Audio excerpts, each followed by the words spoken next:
My life is good, I write was hood. I might get to it, not out the woods. So bro, I got to do it, be a monster. That's why my mantra's being... Hey, welcome to 3 Count Commentaries. This is your host, MagMongoSlade. So we're going to do all of Raw because this is a very work rate heavy Raw. So we got to do all of Raw. So we're going to start with the WWE Championship. So Lashley and MVP. Lashley got chicks again. Lashley's ladies. This match is not bad. We had a little bit more of them tonight too. So Lashley and MVP come out. Of course, they blame Drew for Lashley losing to Kofi. MVP called Kofi a skinny cartoon character. And he called Drew McIntyre a dark cloud that's following him around. McIntyre then came out, because of course he did. What else is he going to do? He ain't doing nothing else. He ain't been doing nothing else for a year, but following that title around like a lost puppy. Saying that he won a one-on-one rematch, no BS. And then says that Lashley didn't have any balls. And then Kofi came out. Kofi was pretty funny. They were talking over each other at this point, trying to make it feel legit, trying to make it feel a little bit realistic. But, you know, they were kind of off. Anyway, Kofi was celebrating that he won, and Drew McIntyre just said, "You're welcome," for helping him. And, you know, Lashley was like, "Did you thank him?" And then Kofi said, "Look, I didn't need your help and I didn't ask." And that he never got a rematch, unlike Drew McIntyre, who gets hundreds of rematches, and told him to step his ass to the side so he could finish this business and get this title back. So then Adam Pearce, who now has theme music. I don't know, like his theme music was playing for a little while and nobody acknowledged it. So it seems if you are in the middle of something and random music starts to play, you don't magically turn around and look at the tunnels. You can ignore random ass music that's playing, apparently. Because when random music started playing in this segment, nobody sold it. But I did like that MVP and Lashley was basically smiling as Kofi and and McIntyre were nose to nose going at it. Anyway, Adam Pearce sets it up. Kofi versus Drew McIntyre, #1 contender for the title. Winner will face the champion at Hell in a Cell. Now I got a case of the grumbles because I'm like, no, Drew McIntyre should have to go to the back of the fucking line. You know, I'm the biggest fan of Drew as everybody else, but my God, no more.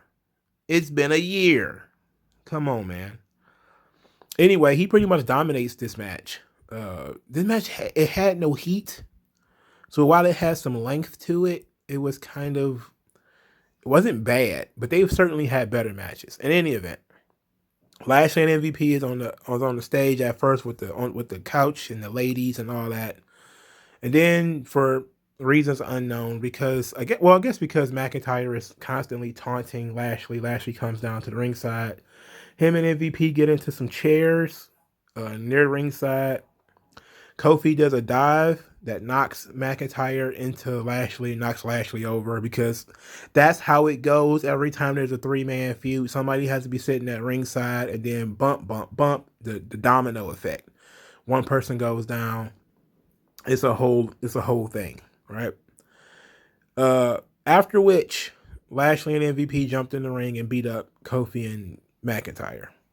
First match on the show, disqualification. Now, I hate to look. This is typical Raw. You know, we start the show with a disqualification. We can never finish a match on this show. But of course, what made this even worse was the threat of a triple threat match, and the idea that we can't get Drew McIntyre out the fucking way. So we got to have yet another week, and then of course the threat of the rematch, which is what we ended up getting later. With Adam Pearce saying we'll just run it back. You know, same terms, except this time no Lashley. Lashley will be suspended for 90 days if he interferes or even comes to ringside during McIntyre and Kofi. Now this opens the door for somebody else to interfere and cost Drew McIntyre the match, which doesn't make sense. Kofi shouldn't need that. You know what I'm saying? Like, if you want Kofi to be a legitimate contender, he should just beat Drew McIntyre. you can beat people and them not die, right? He can do it without cheating and not bury Drew. There's roll-ups. There's Bret Hart used to do it all the time. Roll-ups, small packages, sneak moves. That's the kind of stuff that makes, matches interesting. You never know what's going to be the big finish, he doesn't have to, hit him with the Trouble in Paradise in the middle of the ring, pin him 1, 2, 3, and crush him. He didn't have to do that. But they're probably going to do some bullshit like Mason T-Bar interfere and cost Drew McIntyre the match, because it's not Lashley. Then it's going to be, he's going to fight Mason T-Bar. And just get Drew out the way.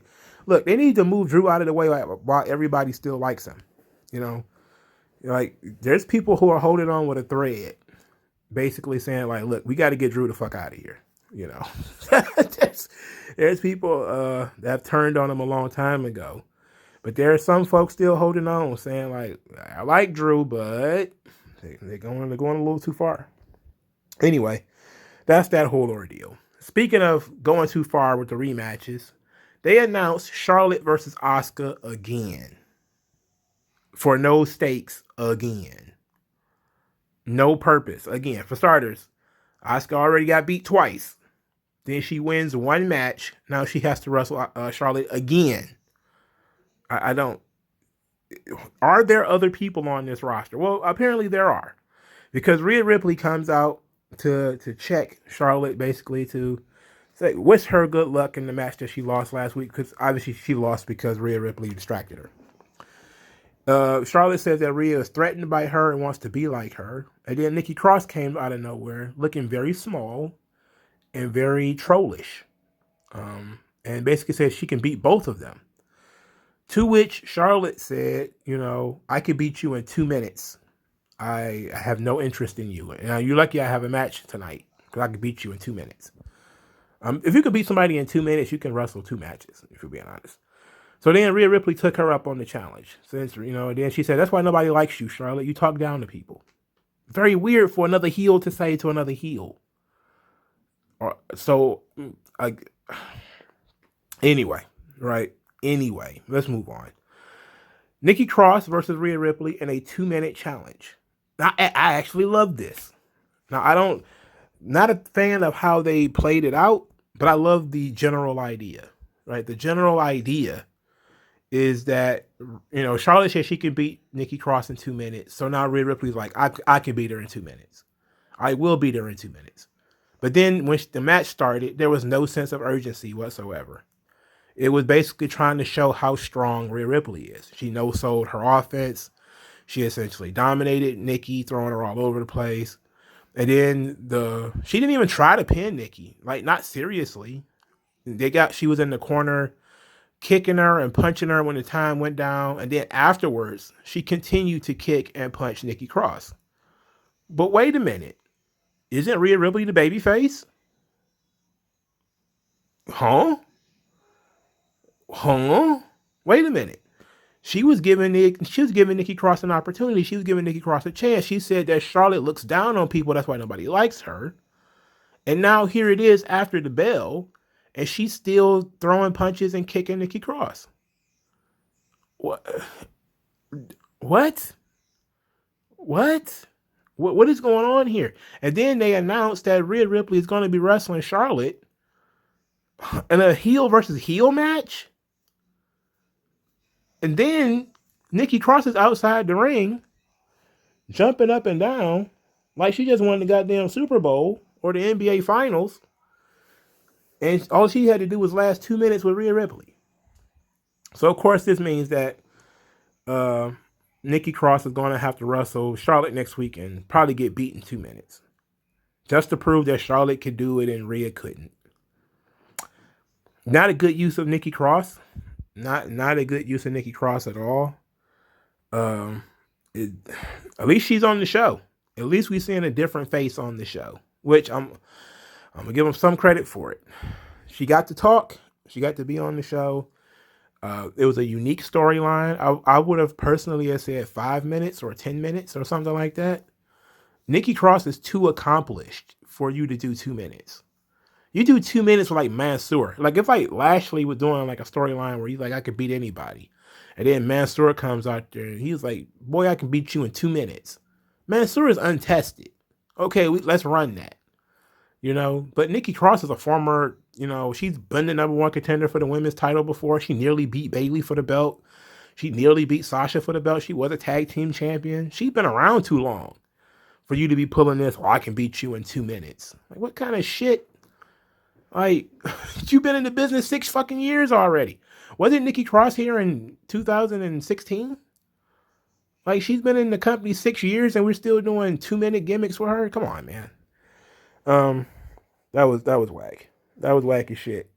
So then we had Charlotte Flair versus Asuka immediately afterwards. Charlotte came out there to obviously grin at Rhea Ripley for not being able to beat Nikki Cross in 2 minutes. Rhea Ripley looked unstoppable the entire time. You know, she was no-selling Nikki Cross's, you know, punches and stuff, but still she didn't beat her in 2 minutes. So then Charlotte Flair and Asuka goes out there and they have another good Charlotte Flair versus Asuka match. They work well together. Problem is, we just saw them wrestle. Back-to-back weeks, no fucking stakes. There was not a #1 contendership on the line here. At least I didn't hear it. There was no reason for them to wrestle again. Why couldn't they have a battle royal or a fatal four-way, or not a fatal four-way or a triple threat match? Something original, something unique, where Charlotte can win it and become the #1 contender. And you can get more people on the show. Where the fuck is Naomi and Lana? Right? Why is it always Charlotte versus fucking Asuka? I feel like we've seen this match 4 times just this year. Right?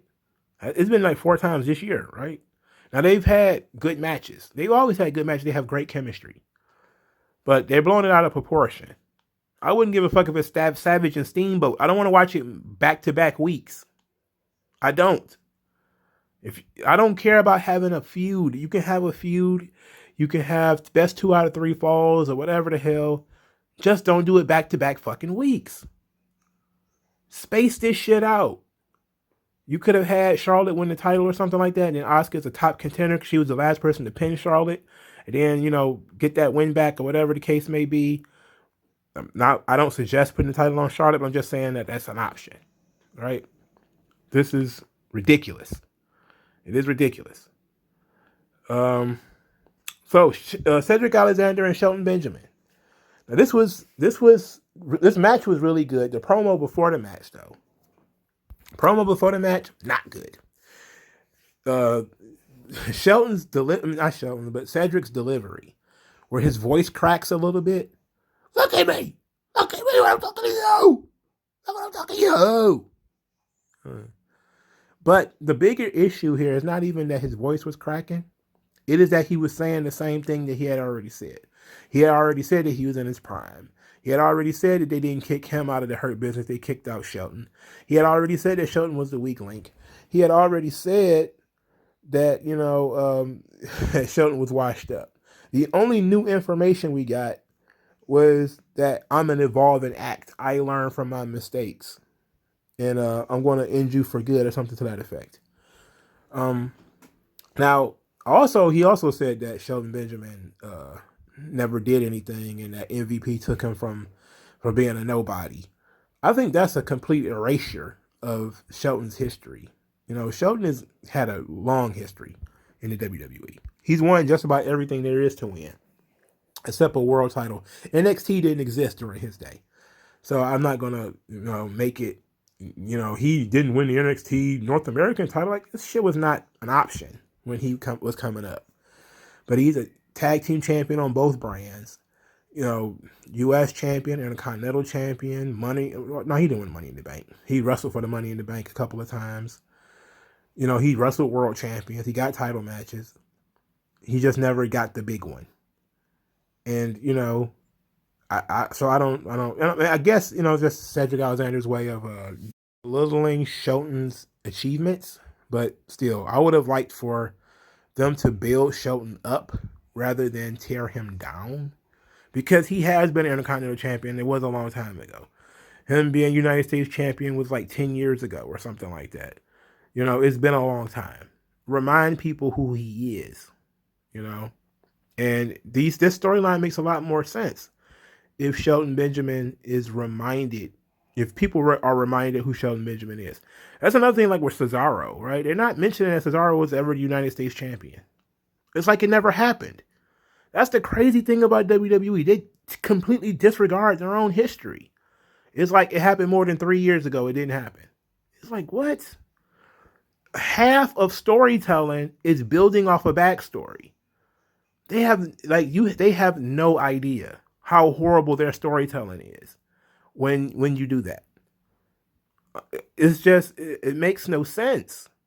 It's like they would rather kayfabe a backstory than use the actual fucking backstory that already exists. Shelton Benjamin didn't need the Hurt Business to be a somebody. He was already a somebody. Now you could say that the Hurt Business rejuvenated him, which I think is a better usage of that situation there, is to say you had fallen off, you were nothing, and the Hurt Business built you back up, you know. But to say that he was a nobody and then, you know, he got risen by being in the tag team with him, I guess that's just for Shelton's ego. But WWE not mining their own history is ridiculous. It is the most ridiculous thing that they do. I don't care about this. See, the zombies and shit piss me off, the magic and all that dumb shit. But the single most annoying fucking thing that they do is being a company that coasts off its history so much, they then pretend certain shit did not happen. You know, this guy was never a single star. What the fuck? You know, of course he was. So what is going on? It doesn't matter how old it is. It's your footage. So it shouldn't fucking matter. We have to see Hogan slam Andre. That shit was 37 fucking years ago. You know, we can show Shelton Benjamin being an Intercontinental Champion, being a United States Champion. The shit's in color. It's not like we're talking about fucking Scissor King Joe Stecker here. I mean, come on, the fuck on. This is ridiculous. Anyway, they had a good match, the two of them. I enjoyed their match. I enjoyed their whole the thing that they got going on here. The finish was Cedric Alexander poking Shelton Benjamin in the eye, and then he hits a neuralizer. I still don't understand what he doing the springboard. I like the finish. I like it a lot more than what the backbreaker he was doing. It looked pretty sweet when Ricochet was the victim. It doesn't really look all that sweet otherwise. Unless he needs something he can do on everybody. And the neuralizer is something he can do on everybody. But I don't like the idea of the front flip. Like we're going to bounce off the ropes. I don't like it when Jay Lethal does it either. So, not a fan. All right, so from there we go to Riddle versus Xavier Woods, which was, to me, the match of the night. This match was tremendous. We got to see what Xavier Woods can do as a solo wrestler. That suplex where he pulled Riddle up from the mat and caught him, and then he did like 6 really cool suplexes in here. You know, then you had the suplex on the ring apron. Then you had the German suplex that they did off the top rope, not the turnbuckle, the top rope, in which Xavier Woods landed on his head. It was an AEW bump. I was like, oh no, I hope he's not hurt. And he was kind of holding his neck after the match, but he seemed to be okay afterwards, but you never can tell. But Riddle wins the match with an RKO. And it came out of nowhere, obviously. A legit RKO out of nowhere. But this match was really fun. We got to see a lot of what Xavier Woods can do, and knowing that Xavier Woods oh man, he has so much potential. Like, Xavier Woods is tremendous. And I remember, reading those articles about, Triple H saying if he was taller, he'd be perfect. But we're at the point now where that shit doesn't matter. We should be trying to. I mean, I think that if anything, Xavier Woods being a dork is what is holding him back. He's a band loser. He's a band guy. Nobody's gonna take him seriously as world champion. He's the video game guy, the band guy, the Japanese anime guy. Like, Kofi is that guy too, but Kofi has years of being kind of cool and a legitimate singles champion under his belt before he got shoved into all these different tag teams. Xavier Woods just got New Day. That's just it. So, but I guess he don't need to have a second idea when the first one worked so well. So the next match was AJ Styles versus Jackson Riker, which was thankfully kept short, which came out of, and Jackson Riker actually wins. Now, AJ Styles tells Amos to stay in the back. He got this. He's AJ's freaking Styles. He doesn't need Amos to win a match. And then, Elias clipped him from behind, outside the ring, leading to Jackson Riker winning with a roll-up. No, actually, he won with the Boss Man Slam. I don't know what they're calling it now. But then Amos came out there as Elias hid behind the barricade. And then he did this wonderful shot of Elias looking above him and seeing Amos standing there, and Amos grabbed him and threw him. And then Amos ran. He runs. And then on commentary, like, look at the speed of Amos. Look at the speed of him. I have to admit, I looked away for a moment. So I rewinded it like, is he really that fast? And then I looked and I was like, no, he's not. He just doesn't run like a man on stilts. Like, that's the only thing. Like, you talk about deceptive speed. Look at Brock. Just see how Brock closes in on people like a goddamn panther. He closes in like a leopard. Amos was, he has better running form, but he wasn't like the fastest guy on earth, like they was doing on the commentary. Like, he was the fastest guy they ever seen. Look at the size of him. Look at his speed. Look how fast he is. And then the only thing he did was not chop block, but like pounce Elias into the Trons. He didn't really like throw him all over the place or do like mean giant stuff, which would have been cool, but they didn't do that. So the next match was Humberto Carrillo versus Sheamus, which another ugly bump. Humberto Carrillo comes darting through the ropes, tackles Sheamus, and Sheamus's head bounces off the announce table. And I was like, I'm not watching Raw. I'm watching AEW Dynamite, because these dudes are out here doing entirely too much, falling on their necks and falling on their heads. Anyway, Sheamus wins by pulling the tights on a roll up, and then even after he wins, he decides to do some cheap shots to Humberto Carrillo. And he's beating him down, and then Ricochet makes the save while Humberto is in the cloverleaf. But then they decide to play horse on Sheamus and just do all the flips that they know how to do onto him. There's moonsaults aplenty. There was a 450 at one point. They really kind of beat our boy Sheamus down. And I'm guessing it's going to be a triple threat match. I'm guessing that's where we're going with this. Not a fan. They just had a bunch of triple threat matches. But you can't have Sheamus wrestle either one of them one-on-one, because he's beaten both of them one-on-one. The only option is for him to fight them both in a triple threat match. And if you do that, I still want Sheamus to win, because Sheamus as a United States champion has been pretty good. I just kind of want him to have a real feud. I'm just talking like him and some guy going back and forth for the United States title. Not, oi, what you doing, kid? You want to be like old Shamey? You want to be like the United States champion? You want to be like old Shamey? Look at me shoulder. Look at me hat. Look at me little hat. Look at me jacket. And that's about it, man. Just somebody to stare down with him. That could be fun. But it's cool with Sheamus being a bully. It's just they don't give these guys any legitimacy. There's no legitimacy. This match would have been better off if, in the same amount of time, Humberto would have bumped Sheamus, and Sheamus just would have like, the hell with this, and walked off and got counted out and let Humberto win by count out. And then as Humberto is kind of, celebrating his win via count out, then Sheamus attacks him from behind. Instead, Sheamus wins the fucking match and then attacks him from behind, which was silly. It was silly.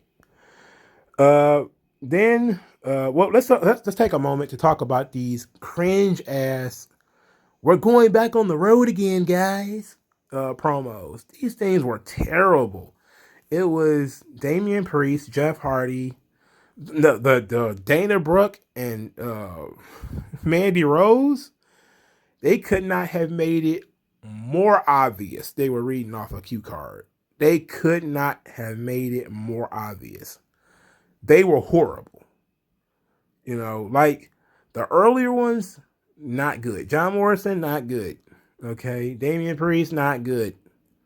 But goddamn, Mandy Rose and Dana Brooke were awful.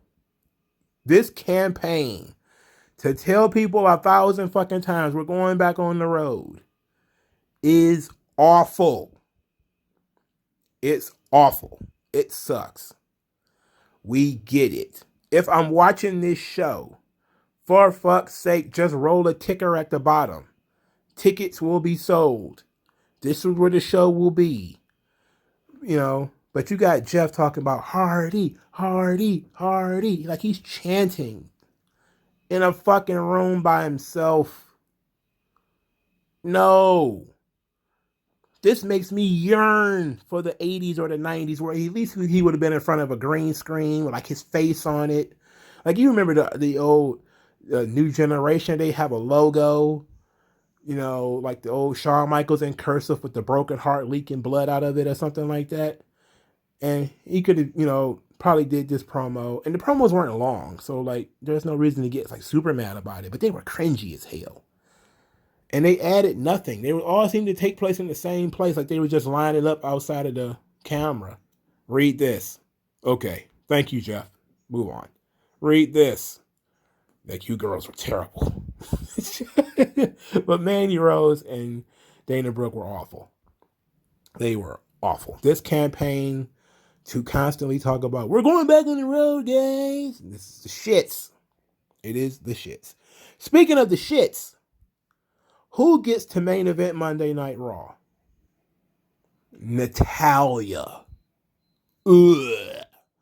This is what we've come to. This is a Damien Demento moment where fucking Natalya is a main event of Raw. Has she ever wrestled in the main event of Raw before? Is this the first time ever she's wrestled in the main event of Raw? The women's tag team titles were the main event of Raw. On a work rate Raw at that. Like, the same Raw that had Riddle and Xavier. The same Raw that had Drew and Kofi, even though that ended up being some bullshit. The same Raw that had Charlotte and Asuka. Fucking Natalya and Tamina versus Nia Jax and Shayna Baszler was the main event. And you say, oh, well, they were in the main event because of Alexa Bliss. Bullshit. Bullshit. Okay? Makes no sense. I don't give a fuck if The Rock was in this segment. He should not be in the main event. Stone Cold fucking Steve Austin could announce he was going to return in the middle of this fucking match. It still shouldn't have been the main event. You don't just give randos main events. What made this even worse, though, is the repetitive nature, not only of these two teams wrestling each other, but also of it going the exact same way it's been going. Shayna Baszler gets distracted. Earlier in the show, she's blamed losing the tag team titles on Reginald and Nia Jax. Which Nia Jax was like, oh, you can't make fun of Reginald. Stop being a bully. He's blind and he's having nightmares. He's got headaches. He's having nightmares. So you need to stop it. And Shayna's like, you know what? If you come down anywhere near that ring, I'm going to give you nightmares. And of course, what did he do? He was supposedly blind. That's why he's wearing the shades. Watching the show blind. And then came down the ringside blind. Distracted Shayna Baszler, who then got rolled up and pinned. Because of course, why not? And then he tried to escape Shayna Baszler and fire kept him back. So then he gets hemmed up by Shayna Baszler and she challenges him to a match next week. And that's how we go off the air. And she called him a twerp, by the way, which I thought was great. I haven't heard that one in a while. I haven't heard a grown man get called a twerp in a long time. That was refreshing. But other than that, this was the shits. This was the worst match on the show. Well, yeah, it's the worst match on the show. The show was fine. It was a work rate show. It was nothing to get. It was a lot of rematches, which I wasn't a fan of, but there was some progression.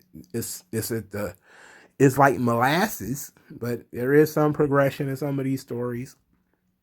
But please, for the love of all things holy, I was hoping that Shayna Baszler would say that if she loses to Reginald, she'll leave Raw.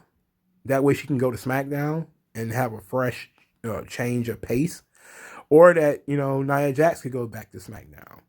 That somebody would have to leave if she lost or if she won or whatever.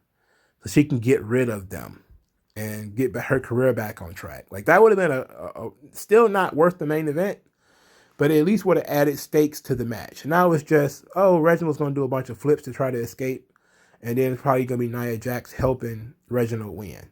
Because Shayna Baszler definitely going to eat the pin. If pins were calories, Shayna Baszler and Nia Jax would look different. They'd be switching bodies.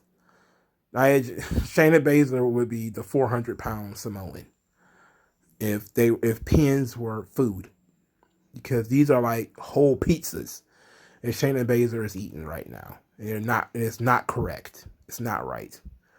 But at the same time, she's being paid very well, so it is what it is. But WWE for some reason really likes Nia Jax. I have no idea. I know she's a dynamic performer as far as she can do more than just wrestle, even though she's not really particularly good at that. But she is a unique look. She's also The Rock's cousin, so that helps. Doesn't hurt. It certainly doesn't hurt you. But I'm disgusted by Natalya being in the main event. Natalya and Tamina. What on earth? If I'd have told you that Natalya and Tamina would get so over, that Tamina would be one of the most over people when it comes to WrestleMania, and that Tamina would get to main event an episode of Monday Night Raw with the women's tag team titles, if I'd have told you this just 2 years ago, you probably would have unsubscribed from this channel and said this nigga is crazy. But here we are. Here we are.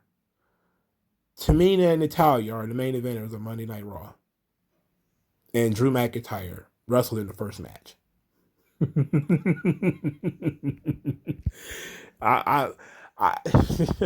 I don't care about ratings, but I'm very interested in what those third hour numbers are gonna look like. I'm very interested. Well, it must have been like an NBA game or something, and they just didn't care anymore. In any event, there are news and notes I should have talked about before the show. There was some stuff about Keith Lee that they were talking about. Hey, Keith Lee is he's still trying to make strides towards getting well. Okay. And Mia Yim basically says, hey, be patient and mind your own business. And I was like, well, okay. All right, go for it. I hope that it's nothing too bad. I would think that with the amount of time he's been out, it's either concussions or weight or heart. Hopefully it's not heart. I hope he's okay. But I also hope he comes back in much better shape than the way he left. He's been gone for about 3 months now. That's not enough time to lose like an incredible amount of weight. But it's gotta be, that's gotta be it, is that he's just big. Unless he's got like legitimately something happen, or he may have a concussion or something like that. But he can tweet, and Mia's tweeting, so he's not like on death's door. He's not laid up in somewhere on some tubes. He's still tweeting. So here's big ups to Keith Lee. Hopefully everything works out. And Raw was a solid show with the exception of that goddamn main event and some of the repetition, which is all stuff that we could complain about. And them got the goddamn, we're going on the road again, guys. We could have kept all that shit. But for the most part, it was a fine show. It's much better than the previous Raws, even though it was a lot of rematches and people repeating themselves. it was still better than some of the Raws, especially some of the April Raws. For fuck's sake. Oh, those joints were terrible. But let me know what you guys think in the comment section below. Like, share, subscribe. Thank you for your time, and I'm out.